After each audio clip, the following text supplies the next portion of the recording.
Hey, let's talk about Inferno, a poet's novel by Eileen Myles, 2010. Autofiction? This is a book where Eileen Myles, young wannabe poet, moves to New York City and meets a whole bunch of people that Eileen Myles, wannabe poet, moved to New York City and met a whole bunch of people that if you Wikipedia them, you know exactly who they are. Is that an interesting question? I don't know. I enjoy the novel, and let me share a bunch of it with you. Starting off by the back. Oh, first thing you should probably know is Eileen Myles, in her late 60s, 70s, decided to switch from she, her to they, them. I experienced myself as a multiple, and I think more people should use it for all their different reasons. So there's that, which you can tell from the back. In 2010, that wasn't the case. Her story of a young female writer discovering both her sexuality and her own creative drive in a meditative and raucous environment that was New York City in its punk and indie heyday is engrossing, poignant, and funny. I agree with much of that. Let's start. So let's start off with the very first lines. The very first lines. My English professor's ass was so beautiful. It was perfect and full as she stood at the board writing some important word. Reality or perhaps illusion. She opened the door. With each movement of her arms and her hand, delicately but forcefully inscribing the letters intended for our eyes, her ass shook, ever so slightly. I had never learned from a woman with a body before. Something slow, horrible, and glowing was happening inside me. I stood on the foothills to heaven. She opened the door.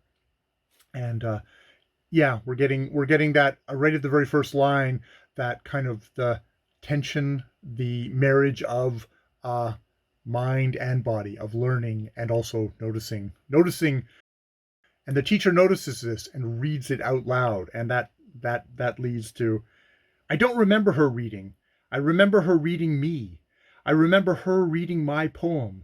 I remember her holding something I wrote, a gleaming page, mine, that rolled out of the sad typewriter on the kitchen table at 33 Swan Place.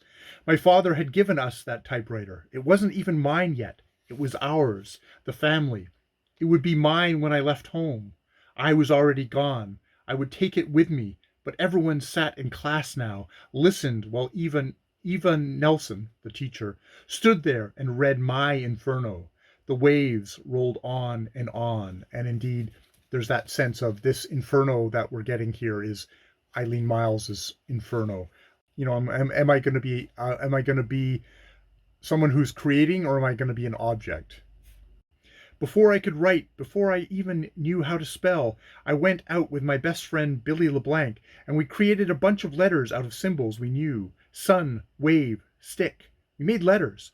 We had so much to say to everybody, and we pronounced our ideas carefully with crayons and paper, and we folded them up and placed them in one mailbox on a house on our street. We were so excited because the silence of our childhood was over. We wrote. We sat on the sidewalk outside of that house. We anticipated a response.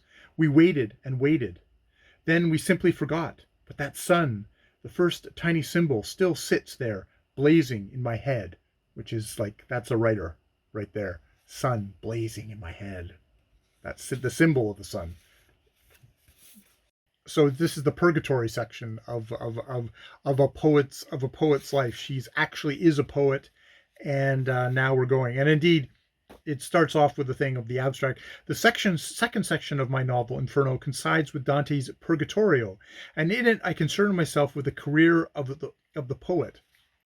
She was 19 years old when they burned her body in the middle of town while she was still alive. A white dove came out of her mouth as she died. 567 years ago today, a dove leaped right out of her mouth. This is Rosie. She was wild, running at me in the glee of total immersion in this wet, bright new substance. I took her to Cherry Grove with Jeanette, where she encountered a wave. I see that moment like an eternally still woodblock wave that is curling ominously over a small black and white dog, and Rose, entirely frightened and in awe. I'm in love. Here's a bit, just like kind of a little thing of just sort of sadness. Once in a while, very rarely, when I felt this bad, I hold on. I stay in that little blue hallway outside despair for a moment. It's other people thinking, not mine. See what comes, they chirp. Just a strange event in someone's life, something that's sort of like inexplicable. Um, out in the country again. One morning when I started out, I saw up in the sky something that resembled an old set-in fan that had removed cooking odors and smoke from the kitchen I grew up in. Now that fan was turning in the sky. I felt dizzy watching the tiny spirals of blades flickering, and I thought, I am going to die. Not today, but exactly like this. My inside will cast a whirling image for me to concentrate on. My heart or something, or even older, failing. My light. I named it all. The trees, the road, the frightening fan, the undiscovered country, which yielded a tiny poem I could never get right. The tenses always at odds. But it really happened. I saw my death in the sky. Yeah. Yeah. Lots of kind of those kind of references to, like, getting funded, and what does that mean, and what's her role.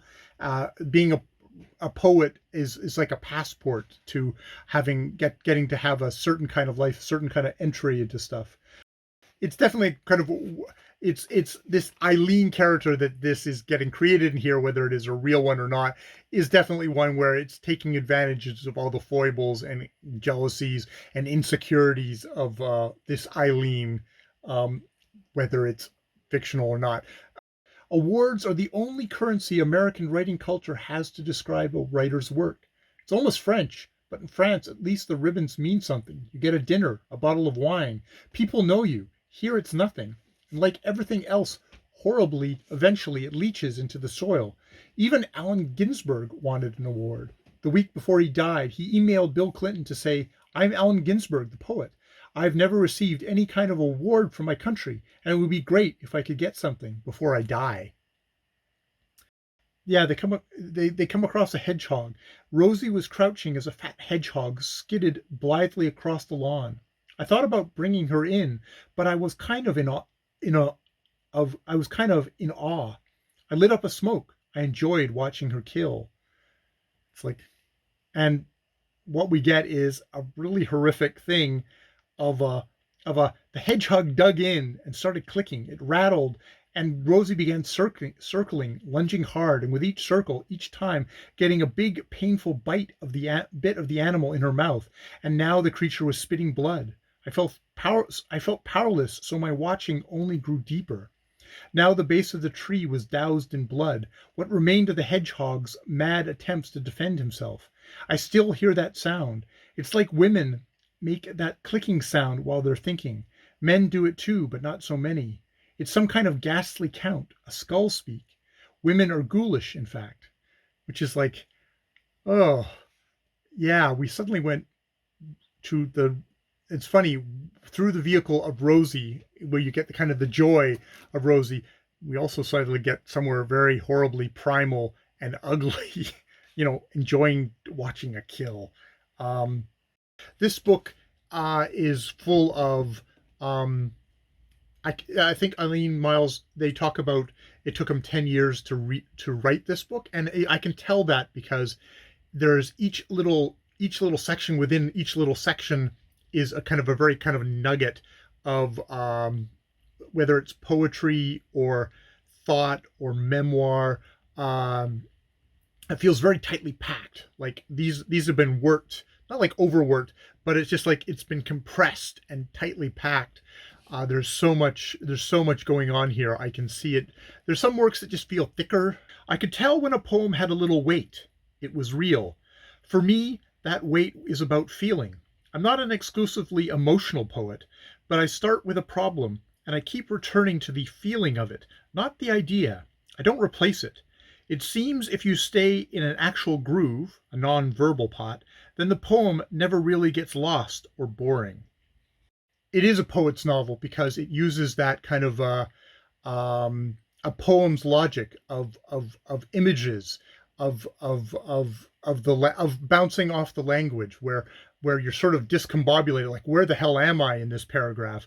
And then, you're bouncing all over the place, but there's an emotional kind of a thing there that you actually do get from the poem. The poem being, just, this is all blocks of prose, but it's very much prose poetry in how these paragraphs are constructed, and the very kind of raw, visceral, kind of fluidity of being of this Eileen Myles on the page. Even after she had one of her outrageous sunset orgasms, which she details while still basking in its immense succulent corona, slowly, with an utter generous and female smile on her face, a satisfied smile, and kind, she urges me to put my finger on her secret fingertip and feel the blood pumping as the pleasure is ebbing away. It's like, it's really gorgeous, and it's really intimate, and it's really sexy. Yeah, yeah. It's sort of, you're kind of weaving all these different experiences and times together, because a person's memory, it's like, it's not like this happened and then this happened and then this happened, that, like, all lead directly to a line. You don't get the messiness of life. It's like, this happened and then something else way over here happened, but then something back with that happened again, and then this happened, and then that happened, and this happened. Oh, and then we go back to this again at the end. Eileen Myles, definitely, they are organizing, they're disorganizing their memoir in a way to try and kind of give you a taste of, what it is like, what it was like to live that or experience that, as much as you can. He introduced me to someone once as Eileen, who writes these really hot, sexy poems about drinking beer and lying in bed, which, it's always interesting when you get an outside perspective, and it can kind of deflate you. All right, that is my very choppy, collagey review of Inferno by Eileen Myles. The work is much less choppy than all my little reading segments out on the book. It very much flows from one thing to another, in a very heady fashion that, strangely, because it is not so tightly organized, actually gives it a far more living feel than a linear memoir would.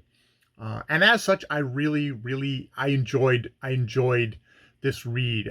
You get strangely closer to the fictional Eileen Myles than I think you could ever get to what was a more straightforward, factual account of Eileen Myles, the poet's life.